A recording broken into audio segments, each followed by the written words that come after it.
Hi. Welcome. Sorry, is this on? Okay, we're the American VAs, eh? Smile. Hey, you hoser. He'll be taking his own. All right. There's no cleat drops, huh? You got the last one? That's the only thing I will say to the microphone all day. Yeah, we're up here by ourselves. Okay, great. Guys, just, we got an hour and a half, so we're going to get started. Oh, yeah, we'll tell who everybody is. Okay. Hi, I'm Tiffany Grant. Hi, Tiffany. Hi, Tiffany. Love's anonymous. I'm a recovering anime okay. I'm Amy Howard. I'm Michael Brady. I'm Kristen Freeman. Hi, Kristen. Very good. I'm Rachel Lillis. Hi, Rachel.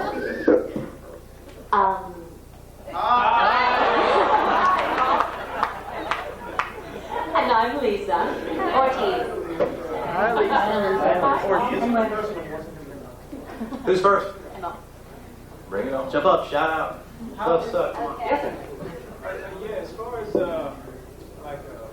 doing your characters, I noticed that some of you, I say in particular, I guess Lisa or David Galley, that some other voice actors, they seem to use the regular voice for some of the characters, and other people, other characters don't change their voice. I mean, how do you go about doing that? Is it the director side? Or? I think that probably Yeah. differs from production company to production company.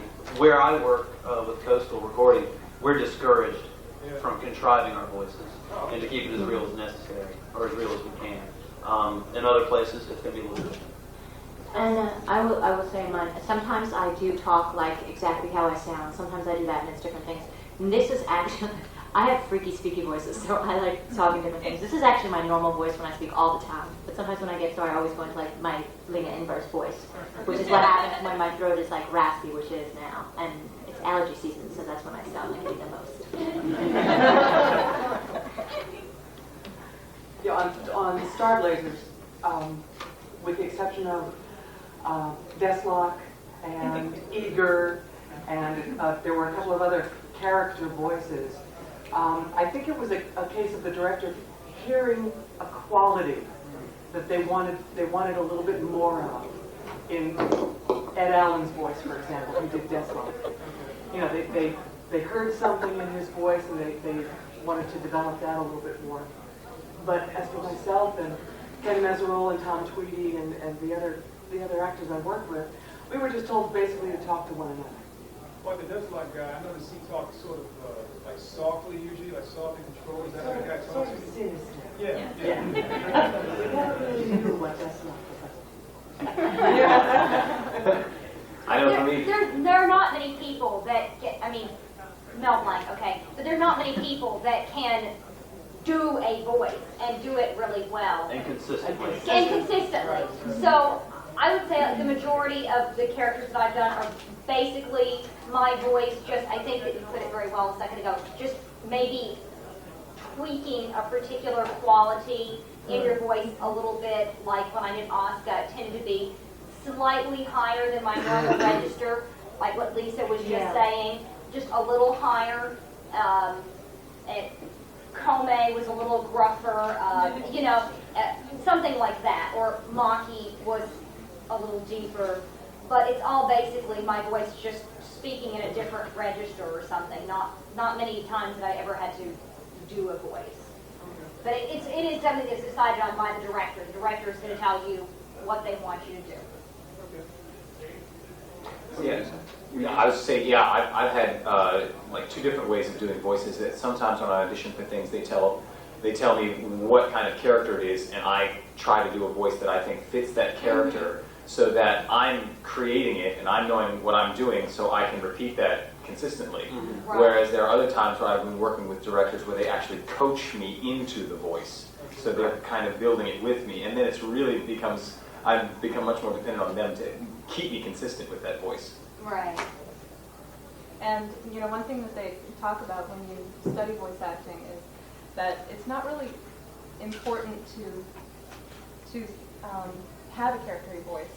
I mean, if you want to cop a voice and you can do something, that is perfect for it. That's great. I mean, that's like right on the nail. But it's just more important to sound like the character's personality more than anything. And like what Tiffany was saying, tweaking aspects of your own of your voice.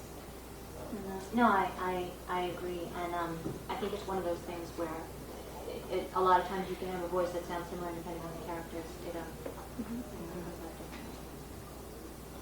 But I have to say, one of the biggest compliments I ever get from people is that they find out that I did, for example, Madam President in Golden Boy, and they just cannot believe that it was me. I mean, to me, there's no greater compliment than them listening to it, and they just cannot tell that it was me. And I think, oh, wow, that was pretty amazing. I didn't know it was me. Who else? How did you get into voice acting? Ah, yes. There's always one. More than why. Just go down one. Yeah, you want to start? Actually, most people probably heard my story yesterday. I tell the shortened version of it. My brother stole my car. He stole my car. It wound up at a friend's house. A friend of mine came over. He helped me like run around town for a half hour to get a battery because my car died. It was a tragic, in bad shape. Blah blah blah blah blah. Battery died. So it went over there. Typical brother thing. Went over there. The guy who I rode with happened to be interning at CPM at the time. They're like, oh, we're doing this series, Lotus Wars. They're like, they need to bring in some new people. Blah blah blah blah blah. And they want us to bring somebody in. What should I do? I'm like, hello. What do you think I'm going to school for?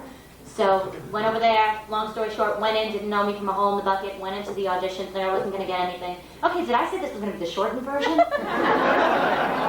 so that's what happened. He stole the car, blah, blah, blah. I went over, and I got the role, I walked in, and I got E'd out of that. That's how I started. And since then, people walked into the studio sessions and things like that, and I went in there. But I was going to school for theater at the time. For theater, okay. And yeah, I was going into theater, and it's something that I was interested in doing. I had my resume and all that. And the synopsis of the story, which everyone who was there heard, is as I was calling, I got my car back and crashed it. Well, you know, I live in New York. I don't have a car. If you did, they would steal it anyway. They would do something to it. Yeah, I went to college for something that is not related to acting. I just studied science, and I was going to do pre-med, but I was working in a lab and I was taking acting classes at the same time, and I was taking voice acting. So as part of that voice acting class, part of the deal, you got to go in and make your own demo.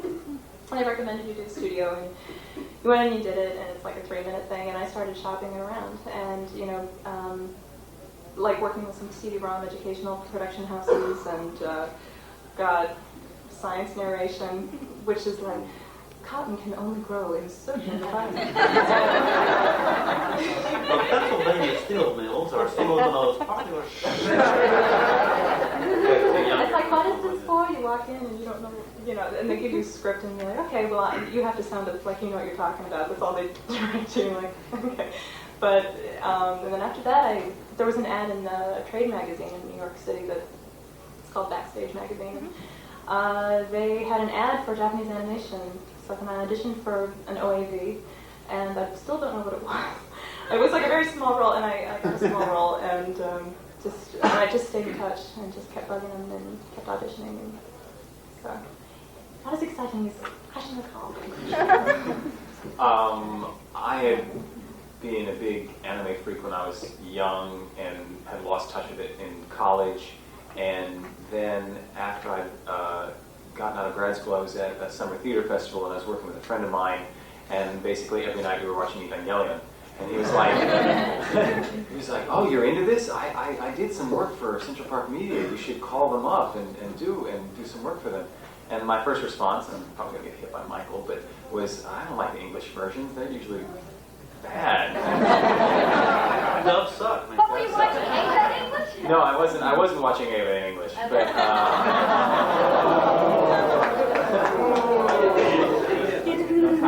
I need to go watch Ava in English. Released on DVD, So I actually saw Escaflowne, and I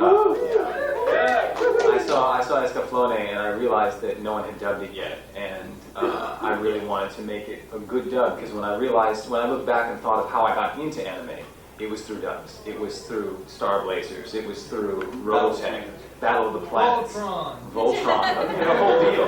And even now when I go back and watch those dubs, I think they're great. I think they're fun. Even campy Speed Racer ones are great.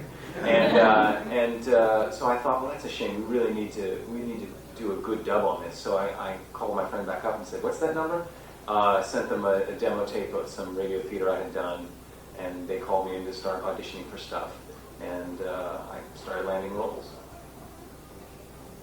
I've been a science fiction and fantasy fan since I was a kid and reading comic books. And I didn't do any kind of acting or theater in college starting out. I started out as a history major with the excuse of heroic fiction from the dawn of time, which is Beowulf, basically. That dawn of time stuff you can go through real quick. It's a lot of pictures. With the main excuse that I could write essays about Batman in my English classes.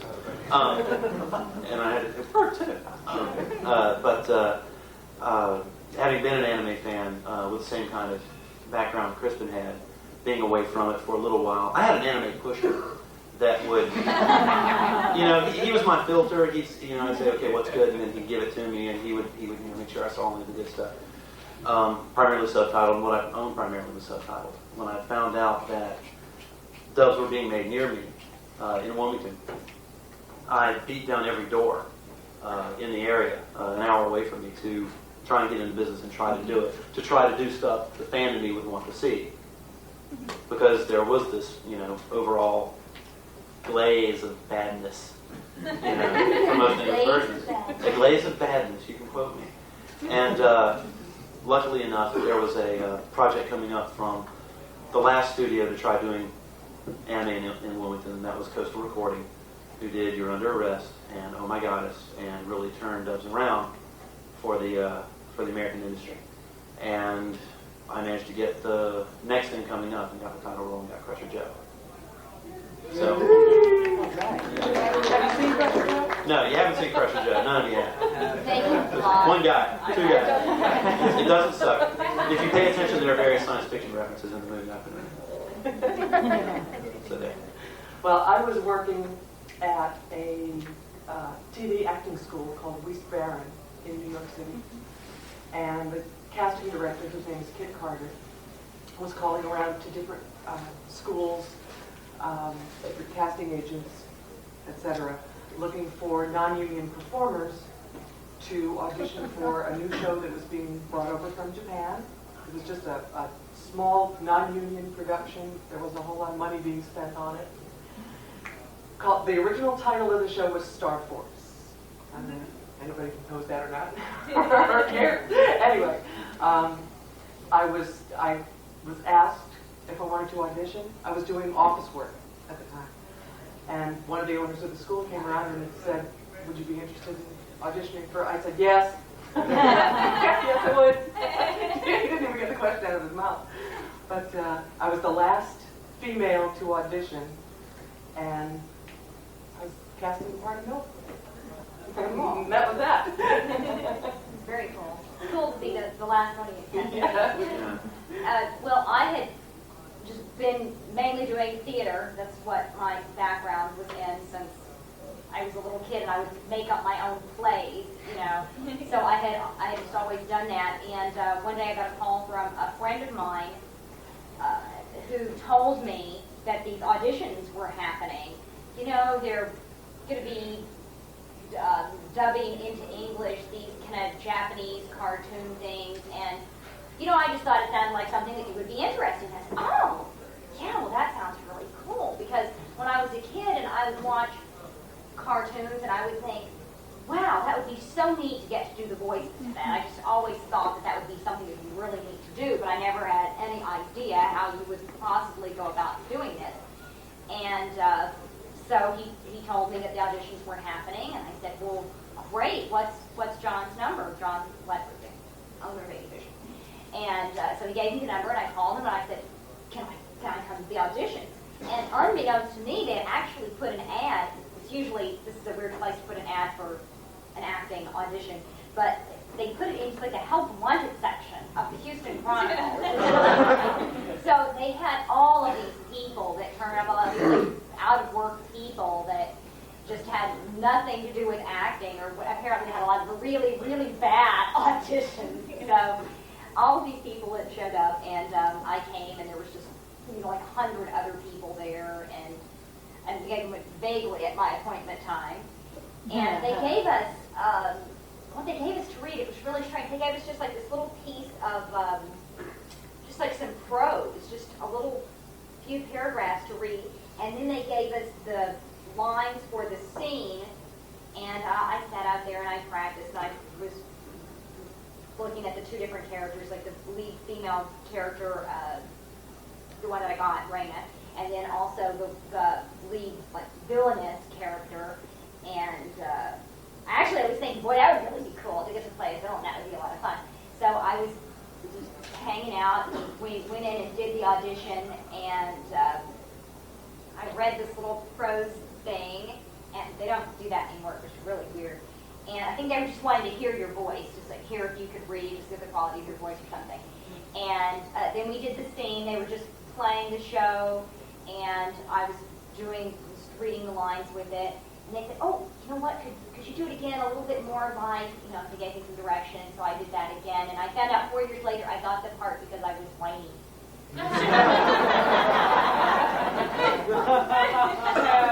yes, how do you get into voice acting? You whine. And you get in your car stolen or you have to whine. And so basically it's just getting, however you find out about that audition, it comes down to finding out about the audition, going to the audition, and when you get that first part, that's pretty much you're in, that you're able to then come back and be auditioned or get hired for future roles based on the fact that you have that connection, which works really in just about any arena. I mean, it works in theater. If you work with a director, people see you in that show and then they'll hire you for a different show. I mean, if you use this plumber that's really great, you call and tell your friend, I use this plumber that's really great, then all of a sudden everybody's using this plumber. So, I mean, it works in acting and works in everything. I'm supposed to plumber now. No, I have not yet heard if plumbing goes along with car stealing and whining as a way in. But it's always possible. If you whine to your plumber about your car being stolen, you're a lot. That's what we've learned. Who else? Could you give us, of all of your experiences, the most fun voicing that you've had with a character and why?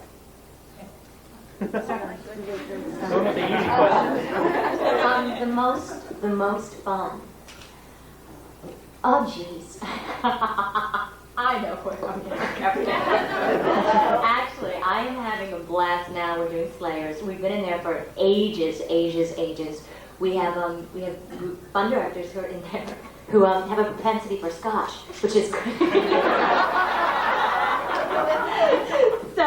So like the other day I was late, they came in, they're like, oh, don't worry, they have a collection that they go through.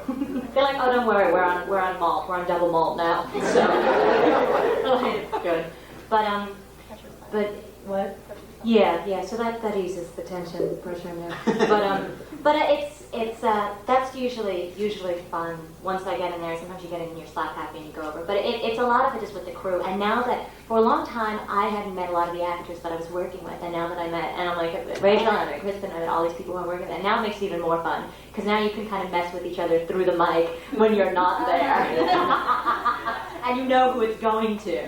So like I've jotted down, it's like I leave messages for people on the script, and I get interesting outtakes when I go into the studio. So that's the fun of it now is it going in and knowing the crew and getting into that. So I have a blast on Slayers. It's a lot of fun, and all the other ones are too. But especially just that one. It's been going on for so long that it's just slap happy in there. The world outside and in is the same. Yes, we know each other pretty well by now. The directors that we've been working for like over a year, and a couple of years, whatever. We kind of know each other's facial tics, and like if you do a take and the director just it just looks sick, and better retake it. But I think I wouldn't really, I can't really single out like a particular one because all of the jobs that I've ever had doing dubbing have just had like a lot of fun with it. Like Lisa was saying, you have fun with the people, and you also get to do something different with each character, and there have been days when I will go to one studio and do one character, and then run 2 streets over and go to another studio and do somebody completely different. And that's like kind of an adventurous day. There's like this, it's like, you know, Manhattan where we work, it's like this, there's this big, it's a big florist district. The jungle. The jungle. We call it the jungle. You have to walk through all these plant stores and everything to get to the next studio.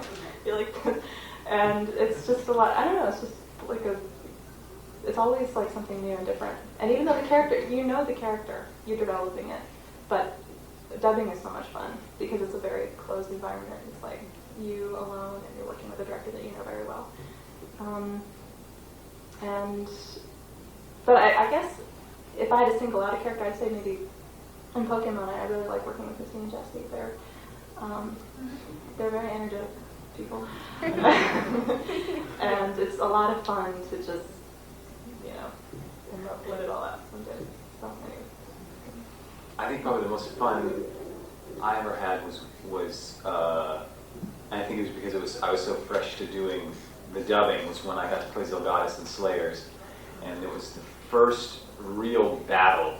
There was a fight between Zelgadis and Capi Rezo in that episode, and I remember getting so into it and being like screaming into the mic and getting to yell at Amelia and saying all this great stuff. And I remember afterwards going and like grabbing the engineer and putting him back in his chair on his break and saying, "Play that for me again. I want to see what that looked like." And somehow miraculously he did. I don't know how I got him to do that. But I remember, and we were both kind of staring at the screen and giggling and saying, "Oh yeah, that was cool. Oh yeah, those birds are funny." That was probably the single most fun. And even now, like when I make a demo tape to show to somebody, I was like, "Oh, I gotta put the fight scene. That's my favorite." But they're definitely and I think it's probably because it's the first thing that I was like, "Oh my God, that's my voice. That's great." That was probably the most exciting. Well, there's a scene in Utena near the end of the series when I don't want to spoil anything, but there's a conversation after a duel, conversation between Utena and Toga about the Rose Bride, where it's just that was quite disturbing, and there's satisfying moments like that. There's a moment like that in Tyler, where he changes character. He goes from being this totally irresponsible guy, and suddenly he's completely responsible. His voice completely changes. Everything's under control, and then on a dime he switches back. And those are the best times. I probably had 2. There's one part in the feature film Crusher Joe. We took about 9 months to record all 4 hours and a little more. And at the end of a 3-hour session, after 3 hours you're beat. There's no reason to go on anymore. I was really punchy. And there's this one scene where the group is getting the ship inspected for some plot reason, and they don't understand why it's got to happen. So they're sitting around waiting, and it's like, okay, your ship's done. And it's a distant shot. They're on this little saucer, and everybody yawns. And in a very Jerry Anderson Thunderbirds moment, they move the characters away. You know how the puppets don't walk anywhere? They move the puppets around. They move us, our heroes, out of the way, and in comes the next group who, ostensibly, their ship is going to be inspected. And you see the little aliens for a second, and they cut away, jump cut away. Well, this one little Charlie Brown looking guy in the middle makes this little motion. And I was feeling so punchy. I said, Scott, go back. And he's like, what's going on? I was like, go back. Okay, rerun the tape. I said, start to record here. Okay? Give me pre-roll to here. He said, and just let me do it. Just please let me do this. I can't tell you what it is. I said, please let me. He said, okay, and you let it go. And look, I popped his head up in the air. Now here's the funny part. In 2 hours and 15 minutes of this feature film, you can hear my voice at any point of the tape. What do I get excited about when I'm watching it with friends? Listen, this is me. This whole alien guy is me. We just released Elf Princess Rain, and I had to. If you've seen the fan sub, Takuma speaks this gibberish language. In the original, there's little pieces of Japanese in it, there's little pieces of English in it, but for the most part, it's completely made up. He's making it up as he goes. fan sub says it's a strange dialect of Japanese. That the fan sub is wrong. Ladies and gentlemen, let's all say that, shall we? The fan sub is wrong. Thank you. We had the actual Japanese script to work with, and there was nothing there, so I had to make it up from scratch. And at the end, Takuma he's the coolest man in the universe. Oh, yeah. He's cooler than George Carlin in Bill and Ted's Excellent Adventure. And out of nowhere, at the end of all this hysteria in El Princess, and all that is just free-form chaos for 60 minutes, Takuma just starts doing this rap song, which is hysterical because it's in Japanese to begin with. But I looked at this and I thought, oh my God, I've got to do this. Not only because, I mean, it has to lip sync, because that's just a Western convention, it's got to match the motions that he's doing when he's pointing to himself and when he's not, and when there's other art displayed, since he's telling you about this big plan he's doing in this rap song, and it's got to rhyme, and it's got to match the music. And I thought, oh my God. And this is an equally awaited thing that's been around in fan subs, and I'm thinking, holy God, what am I going to do? So I ended up overwriting it, and the best part was chopping it to pieces actually made it work, and the fun part was doing it. You sort of want to surprise the director with this brilliant idea you've got, but then you realize, okay, to make it work, I've got to warn him what's coming. So we did it little bit by little bit, and instead of it being the hardest, it was still the hardest thing I've ever done, but it went so much more smoothly than I ever thought it would. Once we got the first line done, we said, okay, this is what we need to do to everything. It just happened so quickly and so smoothly, and we heard it, and we played it back, because we watch every take. And I'm laughing at myself. I'm going, damn, that's funny. And that was the most fulfilled I felt after doing something. It's good when you can remember something like that. Yeah. You know, the fun things that happened as you were working.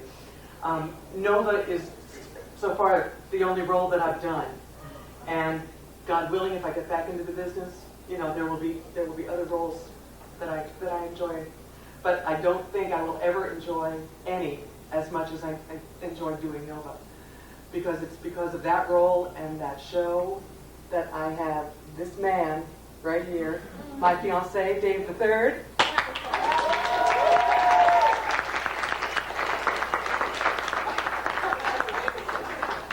I met Dave at Anime Weekend Atlanta last year, which is the best con. That's where you were. Lost track of you at one point. I was off meeting my fiance.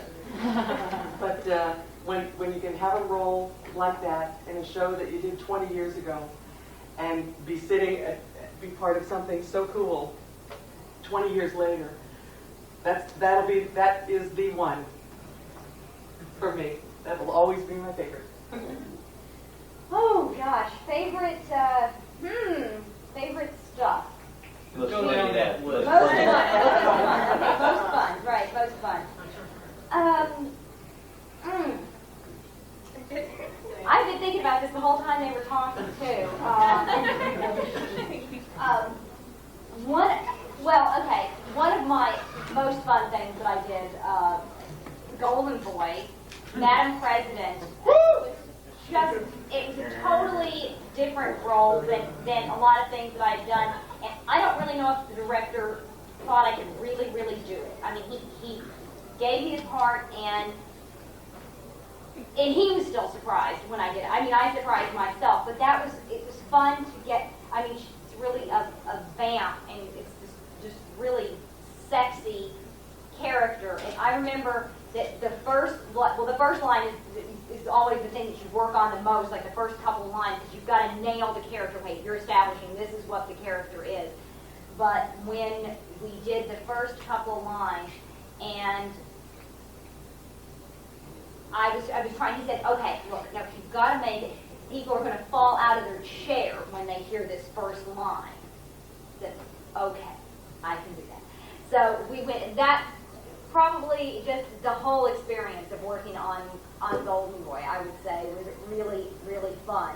And there was one particular line in there when Madam President has just fired King Haro, and he just begs, after he was kissing the toilet, and he begs to have his job back. and please just give me one more chance. I was practicing all night on my cardboard computer, and he says, and if you just give me one more chance, I can do it. And Madam President says, so show me. And when I did that line, it was the funniest thing because all of a sudden out of the blue, the director, now he goes, that's why I gave you this role. He says, because I kept imagining you saying that line. I thought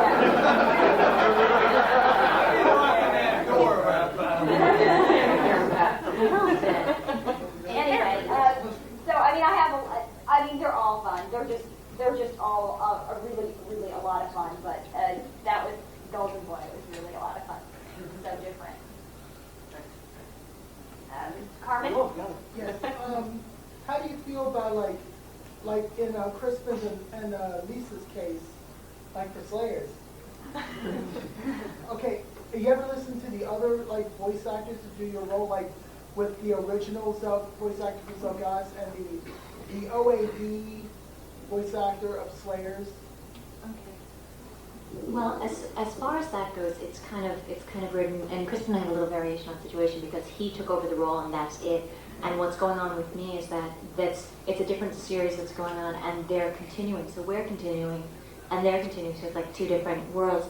The only thing it's weird. I watched it's hard when I watched it because I did watch the first thing that came out over there.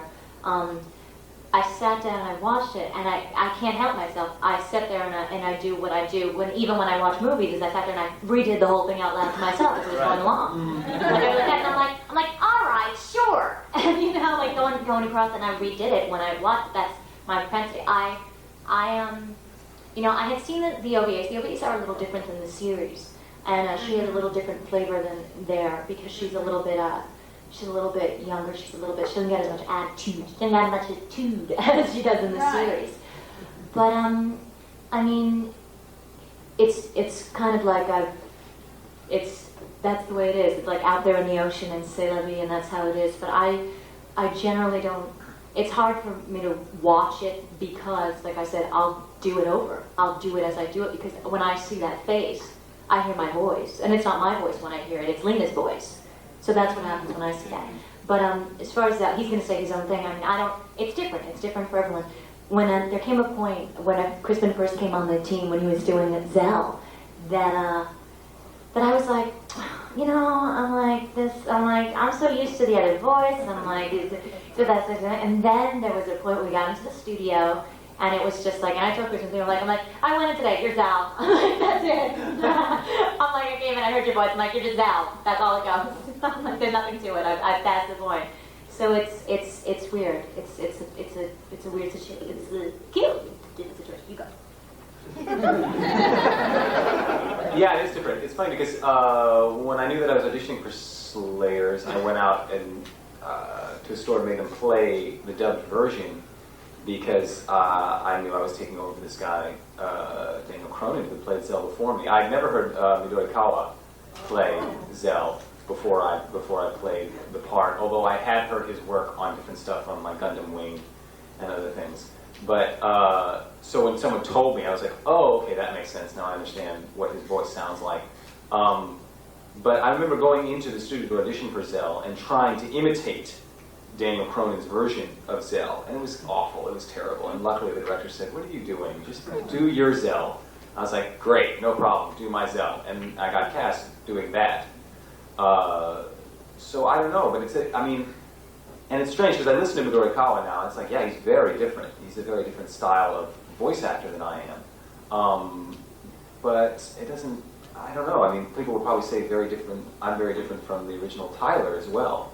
But I had the luxury of watching the entire show of Tyler before I even had to go in the studio and work on him. So, but again, I had to do him.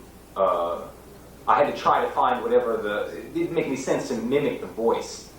I had to spend my time trying to figure out what motivated the character. I know with Zell, everyone said that, well, I get some really amazing constructive criticism from people online about, well, your Zell's all right, but you need to take into this account and this account, and this is, this needs a little help here and there, which I elicited that kind of response. I asked people online, and one of the things that said that what I'm missing in Zell was his ashamed quality, and that there's a sensibility that he's embarrassed about his own condition because he's been turned to stone.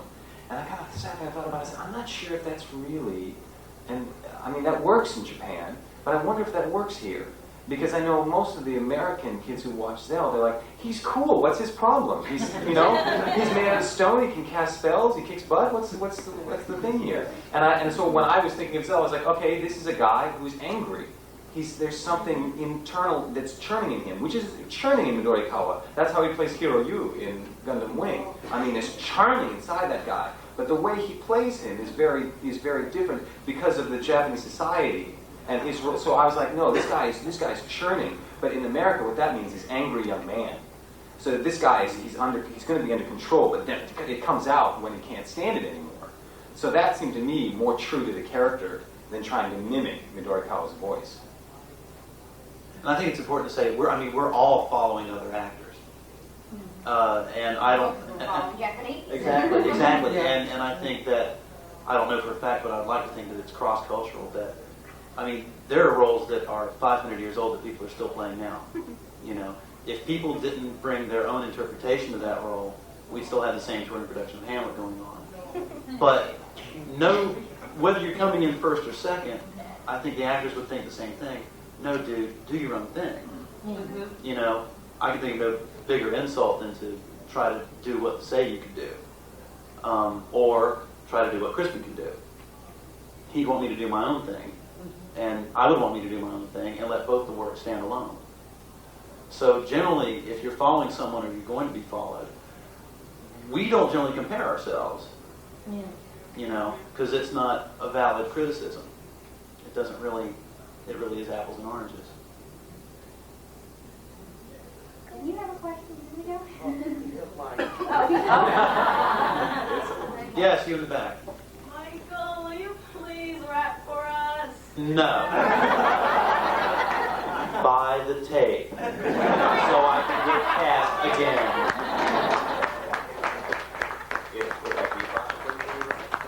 If I beatbox for you, will you rap? I do a little beatbox in it, actually. Oh, yeah? And it's a terrible beatbox, and it's great. Yeah. You guys get a lot of outtakes, I'm sure, of just crazy stuff that you just say. Me? No, I don't There's do no that. outtakes here. Well, not even really mistakes so much as, I just have to say this because this is happening, or that person said this, or whatever.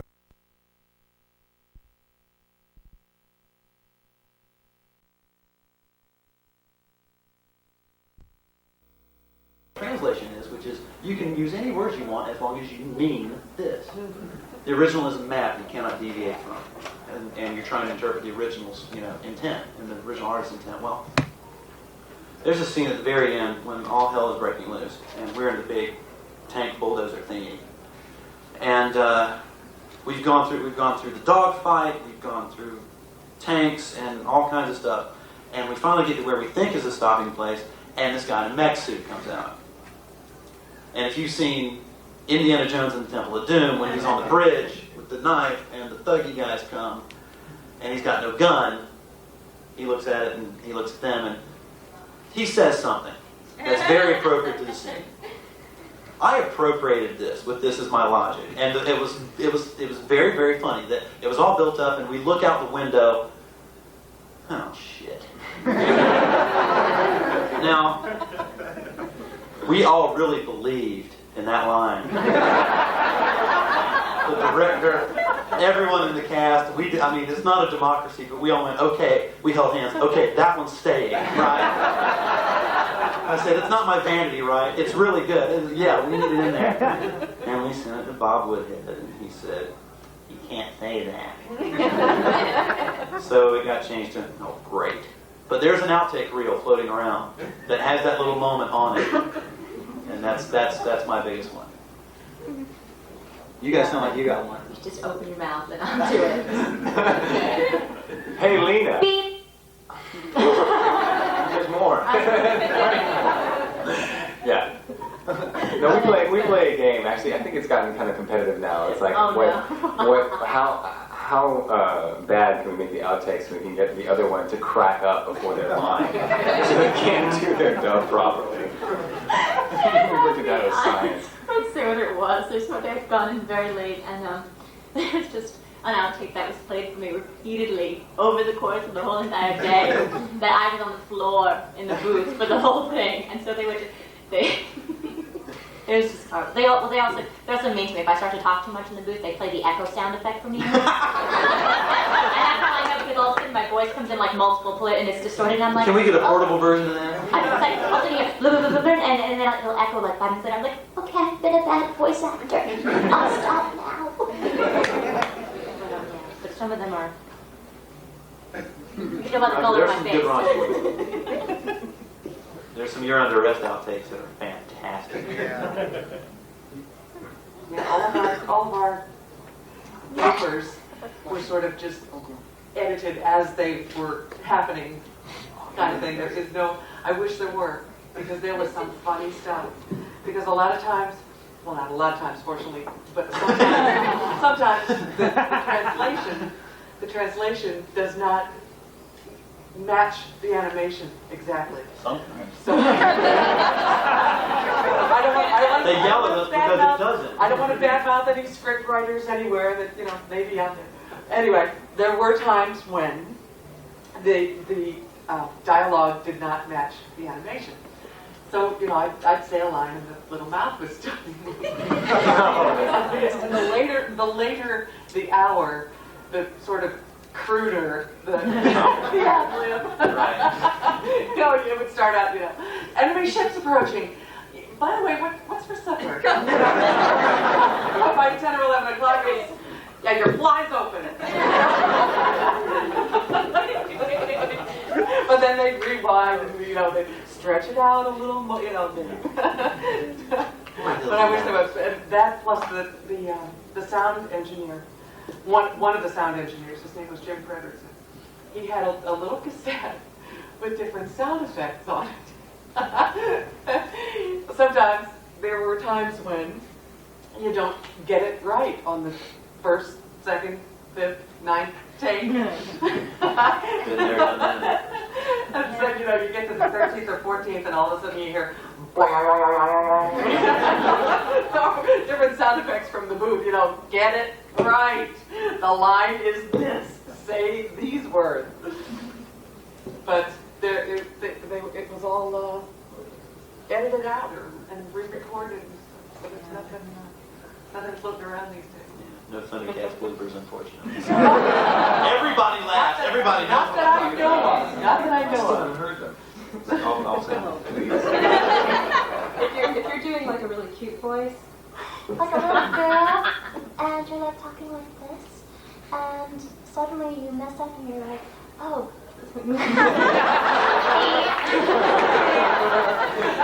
and actually when we do Jigglypuff,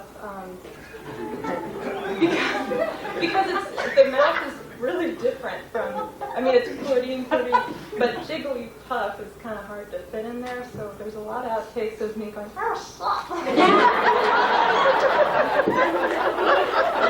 It's true. It's like with Utana. Because it's like this flowery, romantic, and I'd be saying something to Nanami, Nanami, why don't you go over there? And the lip flap would be going, you rancid god.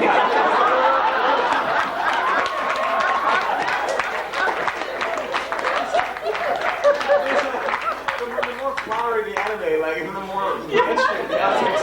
Pardon my French, by the way. I'm sorry if I offended anyone. It's true. We'll be doing levels or something. It's like, can we have a level so we can adjust the sound?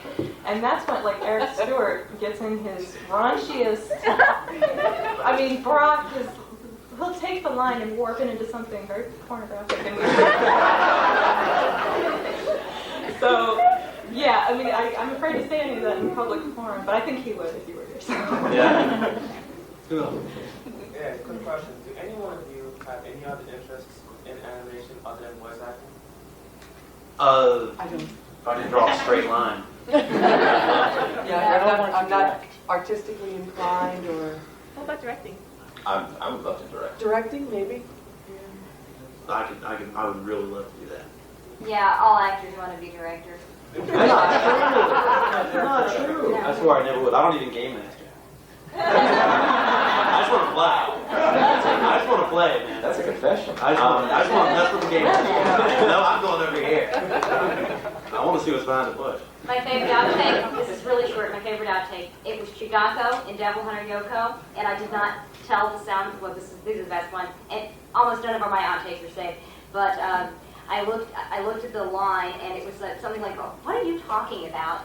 And instead I said, what you talking about, Yoko? And the lip flaps matched exactly. They just, oh, here we tweet, but it's so funny, and then was no. Because I think there's a royalty on that. Yeah, Gary Coleman come at me. Like, so he could take me. We help you out. Who's next? What else do you want? I was just saying, can you enlighten us about any potential upcoming projects? Yes, upcoming project, I mean, it's not that big a secret, but the Lotus TV series. Both Lisa and I are working on Lotus, which is really exciting. But that's absolutely. I just got cast in Martian's successor, Nadesico, and A-Division has just finished recording the first 3 episodes. My character is Ryoko, so I don't come in until episode 4. And I'm also doing, there's a show within a show, if anybody's familiar with Nadesico, an anime, Gekigager 3, that everybody becomes addicted to. It's very crucial to the plot, and I found out that I'm actually playing a character called Junpei, who's a little boy. Coastal is a freelance studio, and anybody who wants to use Coastal's abilities can, which is why they start out with Animego, and they're currently doing some stuff with Media Blasters most recently. But this is spilling the beans here, so you guys can't tell anybody. Oh, that's a real prequel. It turns out that to fly in the face of everyone who hates dubs and thinks they're all crap, well, Bandai has been watching Coastal recording for the last 3 years. And this is the same studio that did You're Under Arrest, Oh My God, it's Crusher Joe, Shinesman, Princess Rain, Earthian.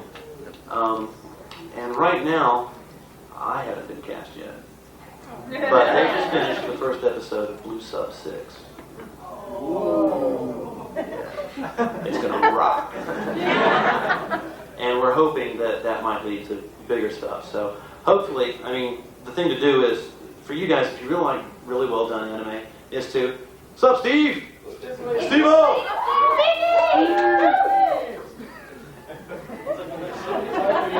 By coincidence, actually, as it turns out, I hate that hat.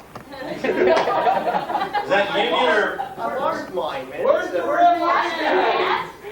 It's security, but don't let me interrupt. That's all right. That's all right. Hey, where's Steve? That's Where's why I Steve? sing Steve. There's Steve. I love Steve. Steve, you want to put it on the front of your I'm here. I'm incognito. We never would have recognized you. And now, a man who looks remarkably like Steve Bennett.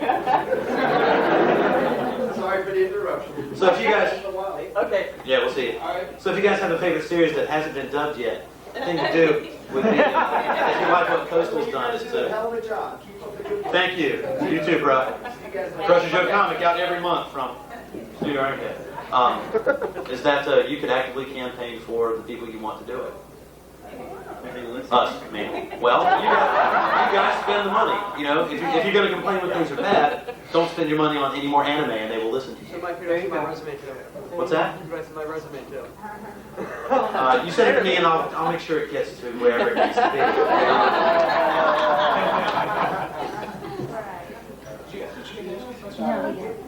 I'm just wondering, there's a lot of anime that's coming out now in Japan that hasn't been licensed yet. I was wondering if there was anything that you in particular wanted to do or really didn't want to do.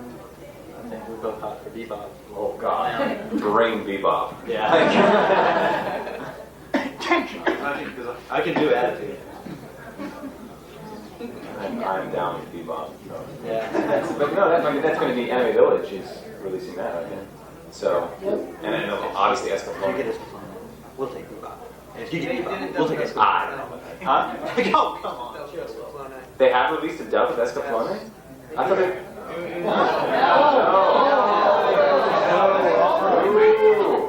Wait, no, it hasn't happened, or no, we're long it happened. They are... It's on the website, it's like Escaflowne something or other, and they condensed it in less tape. Yes, there's a... From what I've heard, there's an abridged version of Escaflowne. Yeah. And that they are planning on dubbing that. I don't know whether it has been or not yet. I heard it was done. I didn't see it. I have no idea. But I know they were planning, they had announced that they were going to release a dubbed version of the abridged version. And that no plans so far for dubbing the entire series. But I have no idea what state in production they are on that. Yes? Yes.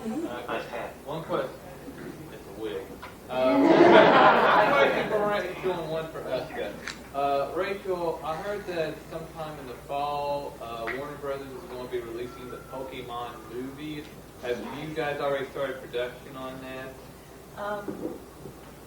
Well, we haven't actually negotiated. The movie has been optioned and licensed, so which means that it will be released. They are still negotiating the dubbing schedule, and I was told last week that we might be starting at the end of July, so or the third week or end of July. So They're not going to recast? Pardon? They're not going to recast? No, they're National not. League? You want to They're finish? going to. Let's think about it. Okay. Well, I just got, they emailed me a list of the characters and the line counts so that I know what I'll be doing. So, yeah, it's really, really close to being done. Okay, and the question I was going to ask Uska is, I forgot your real name. Tiffany, that's okay. Tiffany Graham. I suck with names. It takes me a while to get used to. That's okay. Okay, Tiffany. Probably one of the biggest questions on everybody's mind is, will ADV ever dub? Okay. AD Vision several months ago officially passed on End of Ava. So AD Vision is not going to be releasing that. I have heard a rumor, sort of, from a very reliable source that's going to go unnamed at this time, that it looks like someone has actually purchased the rights or is very far in negotiations toward getting the rights. I don't know if that's true or not. So, I mean, of course, whoever got the rights, I would love to get to work on it. I don't know if that's going to be possible. Strictly with AD Vision, or can you? No, I mean, I could work with anybody I want to. It just happens to be that AD Vision is the only company in Houston that does anime. So, I mean, if there was another company in Houston that did anime, I'd be happy to work with them too. So you're a native Houstonian. Right. And I've actually done some work on a couple of really small projects with another local company that does original hand-drawn cell animation. It's done by Americans in Houston. And yeah, I mean, no matter who gets it, I would love to work on it. So when I come to conventions, I say, okay, whoever gets it, yeah, I'll come work on it, wherever you are, no problem. So. Well, next time you're back home in Houston, tell Cotton Hill I said hi. Oh, I'm sure I'll run into him these days. Okay. I just wanted to ask, with I guess like with anime conventions getting more popular and fandom getting bigger, do you feel that you're actually, there's always this dub versus sub, but do you feel that you're getting more respect because the dubbing quality has gotten better over the years, and you know, do you feel that fans, I mean, I totally respect, you know, dub voice actors, because it just seems like such a hard field, because you have to deal with the pressure of not only fans looking at you, if they saw you know, you see the sub, you're like, well, if they don't sound like this, they should sound like this, and you have to also deal with the pressure of creating the character to your own and standing out. Do you feel like you're getting more respect? We're definitely getting more now. Because I've been a fan following things for a while. Yeah. I mean, eventually all the dub haters will die.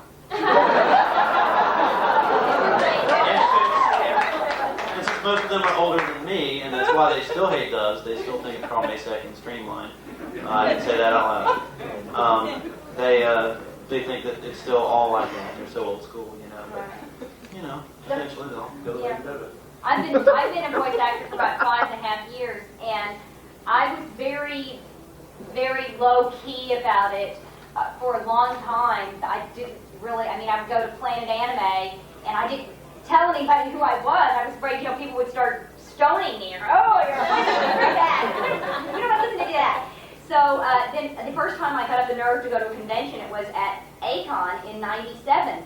And I just went and I was just sort of observing things. And I, again, didn't want anybody to know who I was. I was afraid that, I was afraid of this huge, overwhelming negative reaction.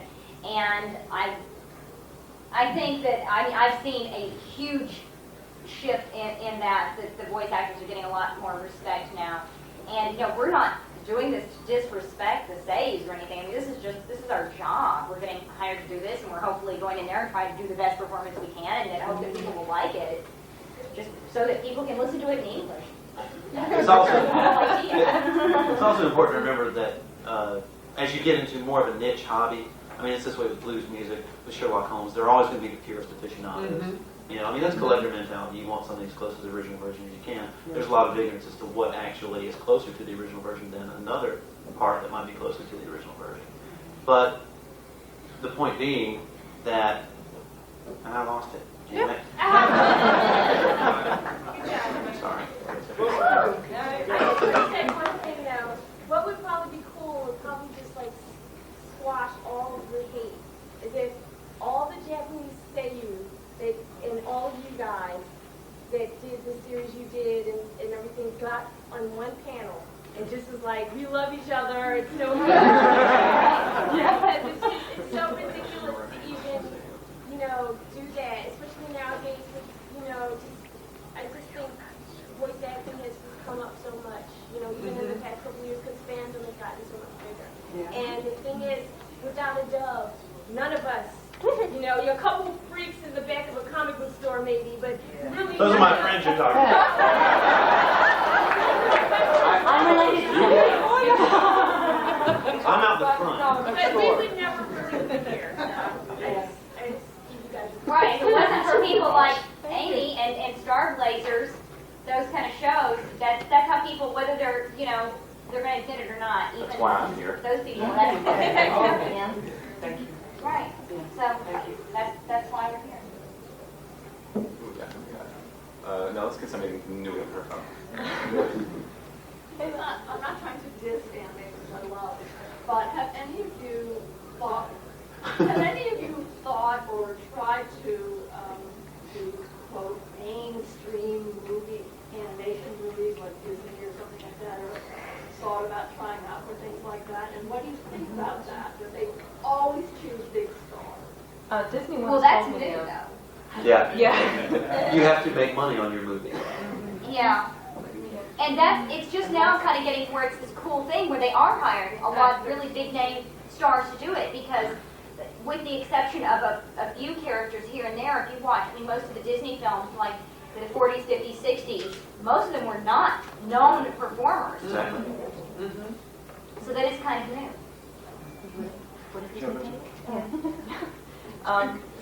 Back when Disney was working on several projects at once, some of their TV animation department was pretty active, and the Warner Brothers department as well, which has Pokemon now.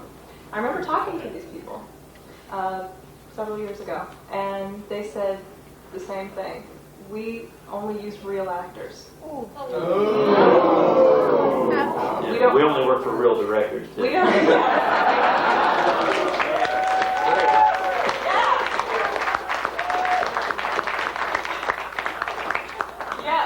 That's very true. I spoke to a woman who was the casting director, and getting to her took a long time.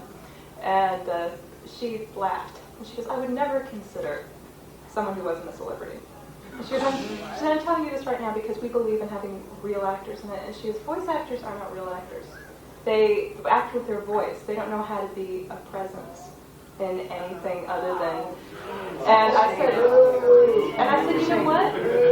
I said, voice actors are some of the best actors I know. They are versatile. They're trained. A lot of them can sing. Very musically inclined. A lot of people, and a lot of them are artists in very many other ways. And they might as well. I mean, and it's the same thing. You call Simon and Schuster, Random House publishers. You call different publishing houses and ask about their audiobooks. They'll say the same thing. Brad Pitt's doing it. Only celebrities. Don't even call. So, their attitude is not the most positive one. I mean, and it's not to diss them or anything, but it's like it's an attitude that I don't really appreciate that much because they think that she goes, voice actors don't know how to work hard. She goes, people who do. I said, my God.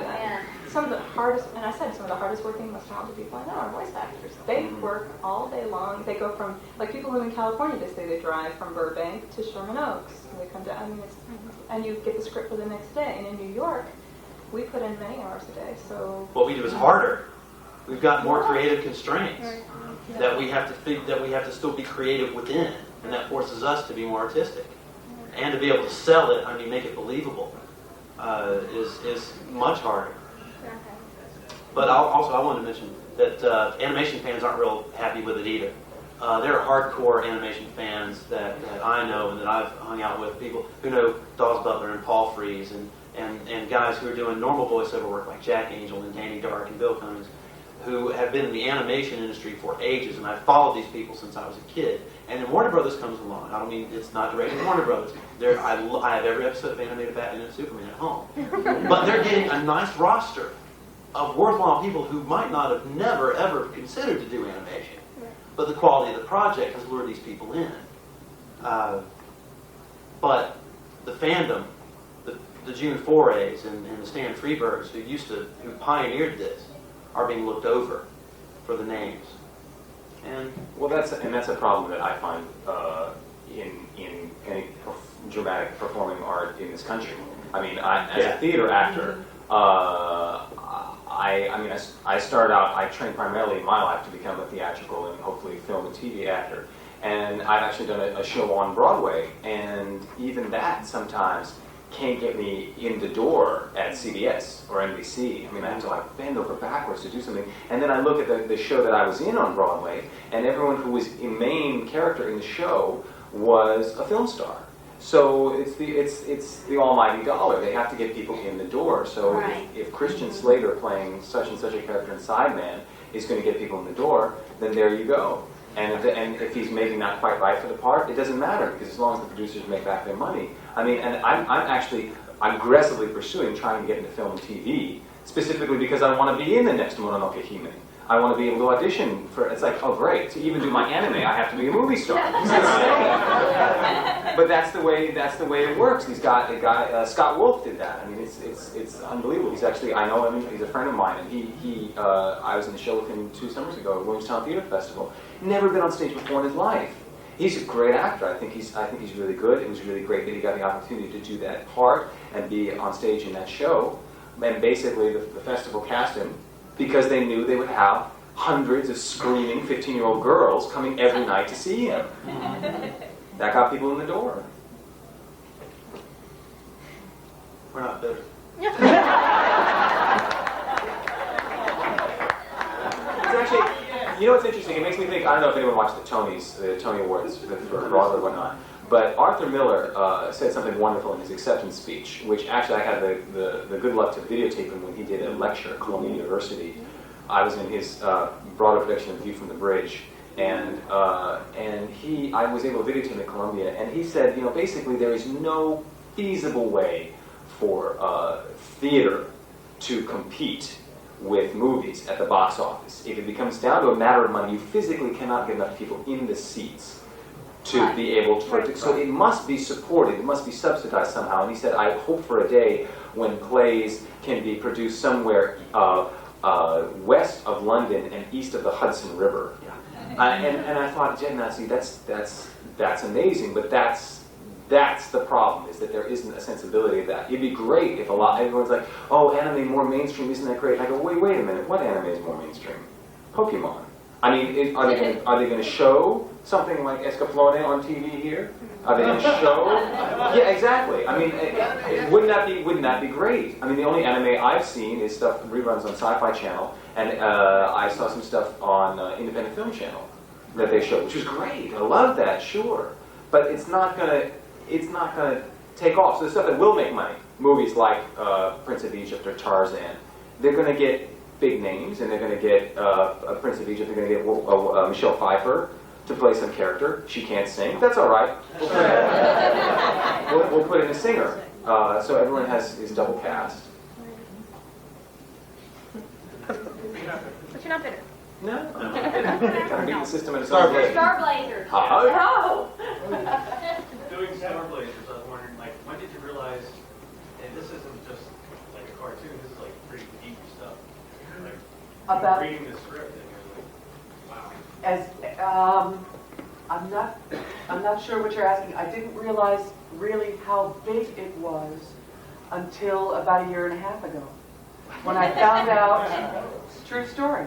When I found out that it was out on video, when I found, with the help of one of my brothers-in-law, the Star Blazers websites, it was as though I had been in sort of a vacuum for the last 20 years. Because when the show was not even on the air for a year. It was maybe 8 or 10 months on the air. This was back in the early 80s. And I didn't own a VCR. I couldn't tape the shows. I was working elsewhere, so I wasn't home to watch the shows. And nobody I knew had a VCR, so nobody could tape them for me. And the way we recorded each episode was very often I would go in the studio alone, do just my lines from the script. You know, they record 5 or 6 lines of dialogue, fast forward to the next time Nova was on the screen, record some more, fast forward. So I didn't even see the episodes from beginning to end, way back when we were doing it. And then the show was on the air, and then it was off, and I thought, well, that was fun. You know, we made some money, and that one thing and another, and, you know, life took a couple of different turns, and I moved back to New Jersey, and got a job doing other things, and got out of show business altogether. And then, as I said, about a year and a half ago, one of my brothers-in-law, whose 2 daughters, my nieces, are both Ray Earth and Sailor Moon fans, and, you know, a lot of the more current shows. They were fooling around on the web one day, and they thought, well, you know, Aunt Amy did Star Blazers 20 years ago. Let's see if there's any Star Blazers. Wow, this is cool. So then they called me and told me about it, and I thought, wait, whoa. And that's when the ball started rolling. So you couldn't tell. I'm sorry, go ahead. You couldn't tell right away, like when you're actually doing the lines, because you didn't hear everyone else's lines. That's right. You couldn't tell, like, wow, this is a great story. This isn't like one episode is, you know, you can take one episode and throw it away. It's a continuation. It has a plot. Right, because all we really had was the script of the entire episode. But we'd have a page of dialogue in front of us and 5 or 6 lines, and then we'd have to skip ahead 10 pages. So, you know, if we had the time, to, you know, take the script home and read it, start to finish, we'd have a general idea of what was going on in each episode. But 20 years ago, technology and communicate, you know, people were still using typewriters and rotary phones back. Then you had old people in the air. but we manual computer. You know, I know there are. We'll talk later. But yeah, it was kind of choppy actually, and it wasn't real conducive to. You know, I knew what Nova's relationship with Derek was, and you know, Derek and Venture, you know, they were, you know, buddies and, you know, comrades in battle and all that stuff on the bridge and whatnot. So, you know, and they were the ones that I saw most often. But a lot of the other characters, the other actors and actresses, I didn't even meet. because we never actually were in the studio together, working together. So it had an upside and a downside. They were able to do a lot of I would do sometimes 5 or 6 episodes in a day, because I might have 10 lines of dialogue in this episode, and in another episode I might say, you know, yes sir, and you know, oh Derek, go home. So I, you know, we bang out 5 or 6 episodes in a day, and it was an economical way of doing things. Because the studio was so small, they had to come up with some kind of a way to get as much done in as little amount of time as they could possibly do. You know, it would have been great to have everybody in the studio doing episodes 1 through 52, start to finish in sequence. So, but yeah, it was a shock. I'm still surprised. Three quick things. About Miss Grandson, early Disney didn't use big name actors, that's not Walt Disney wanted it. When people hear the name of the characters, they will think of the cartoon character as a voice actor. So Walt Disney wanted to big name actors. Right. But late 1980s Disney told us big name help. So exactly. That's because Disney needed help in the late 80s. Well, I mean, they have people like Sterling Holloway. You know, I mean, there were some name performers that did work on some Disney stuff, but yeah, by and large, not really didn't take over until well, late 80s. And what Vince really said is because TV became the radio now. So. And what I think, can you scream? I mean, your Lena scream seems to be strange. Wait, my scream, like just a regular pain scream, like. Give me some background. It's something falling in my head. Can we do a little? Let's. Well. Your arms are being cut. My arm. I'm like. I don't know. What do I say? I'm like. Like. Oh, something. It's a back. It's just backhanded you? Oh. I'm trying to think of it. It depends who's hitting me. I don't know. Now I'm gonna be in the booth next time. But I'm like, oh my gosh, I scream so strange. I don't know. What is that? Extreme, less strange. I don't know how to do it. Right. Usually the way you're screaming, it depends on what the situation is. It's like if you're falling down or someone hits you, you're firing a weapon or whatever you're doing. I mean, the scream depends on.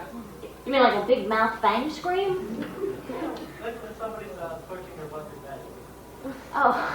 I'm like, oh my no! Like that?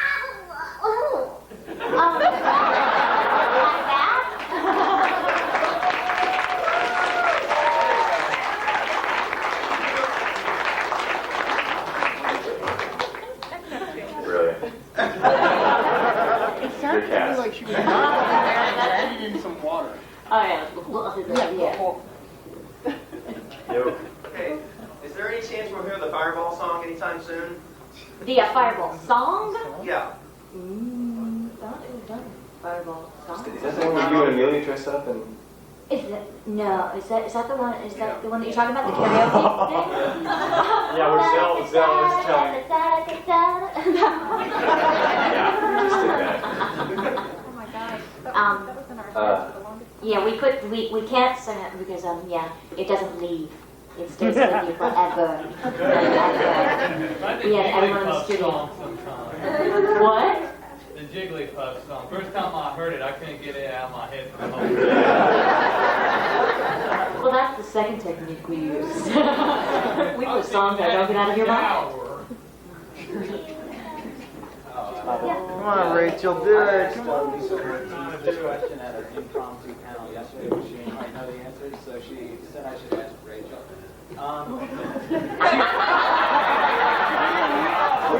Should we leave? Do you know what's become of the 38th episode of Pokemon? Have you seen it? Did it give you seizure? That's the seizure episode. Are you going to try and dub it? The electric Porygon episode. I haven't heard anything. about that. Kristen looks like he knows something. I know a little something because I do the adaptations, and so I was basically at the studio. All the tapes were sitting in a line, and they were all lined up, and I didn't know which number the episode was, but I knew the general gist of the story. And actually, they gave me episode 37 to adapt. And at the end of episode 37 was this preview for the next one, and I was like, oh, that's it, that's the one. And I went back, and there was no episode 38 on the shelf. Yeah, quite maddening. And so I went to the president of the company and said, where the hell is episode 38? And he said that they never shipped it to us. They never mailed it to us from Japan. So I couldn't get my hands on it through that channel. I'd always heard that was sort of, that the physical response was sort of lightning in a bottle. It was miraculous that it was only, broadcast on television and not VCR recorded. It had to be a certain age person, in fact, maybe. But a lot of different circumstances put together made it happen. Yeah, but it wasn't as big as everyone thought, because the next day, when they went into class, the instructor said, if anyone is feeling bad, you can go home today too. How many hands do you think went up? And that's where the epidemic happened. Well, so far, actually, we've been... I've never replayed the scene on the news, and then all the kids have Oh, like, a yeah. reaction during dinner. When they played it in America. Yeah. I know guy flipped out over that Wayne Chun video. Same thing. They did a Sledgehammer video happen. Yeah. Peter Gabriel's Sledgehammer video was at the wrong frame rate. Yeah. And they had to remaster it. There's a friend of mine, we were going through the Lincoln Tunnel in a cab one time, and the lights were rushing by in the tunnel, and he went into a seizure. So he has photosensitive epilepsy, and he can't even go to the movies. So, because the flickering, he's very sensitive to it. So you can rent videos, you can watch television, but it's a very key thing for him. And I know that there were several episodes that they skipped.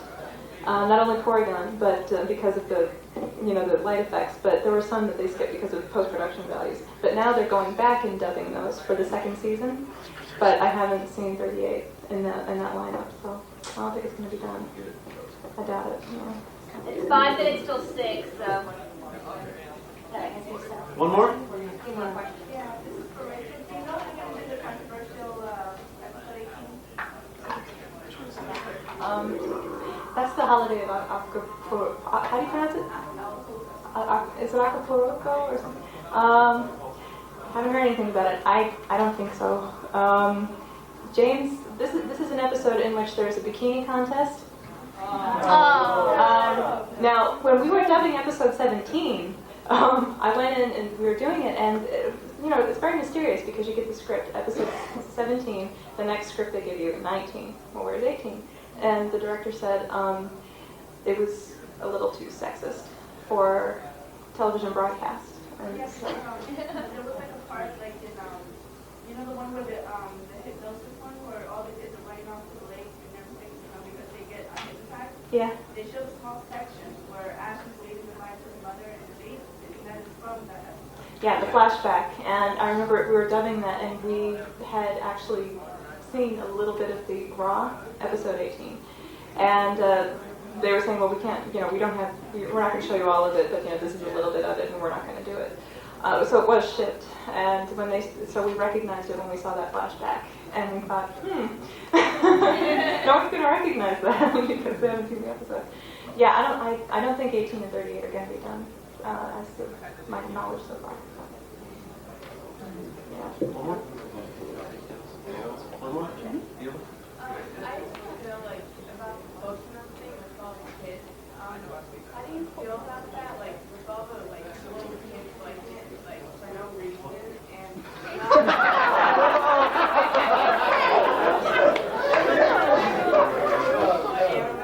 I'm sorry, what? Oh, they don't have a clue what anime is? Yeah, how do you feel about that? I like Beast Wars too.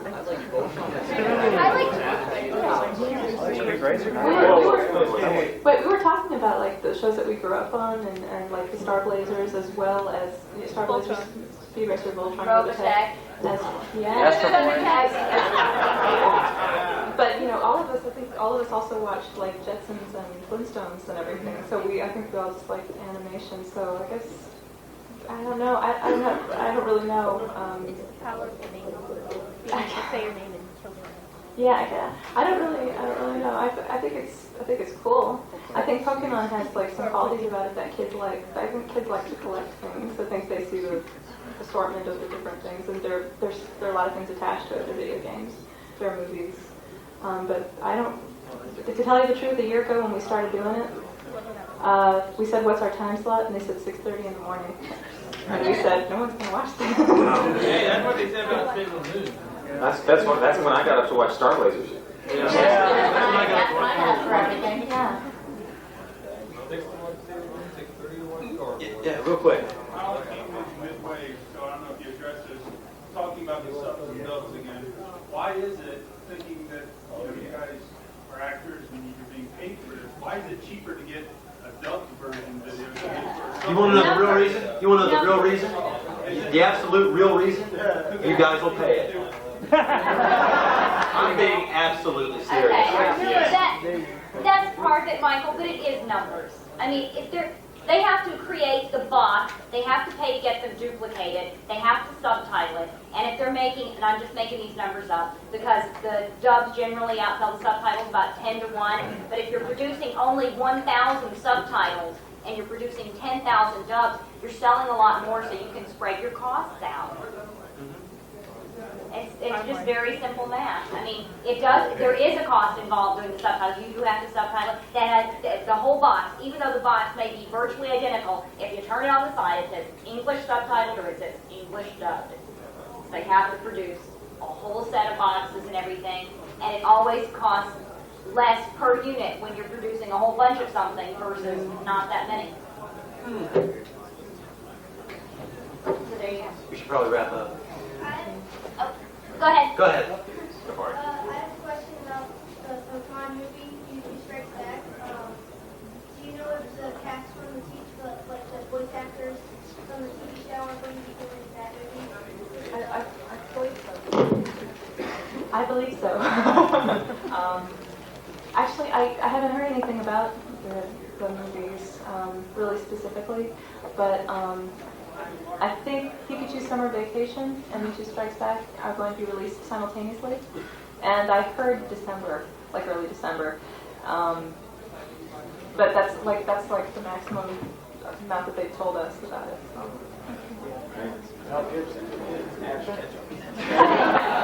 Guys, thanks for coming.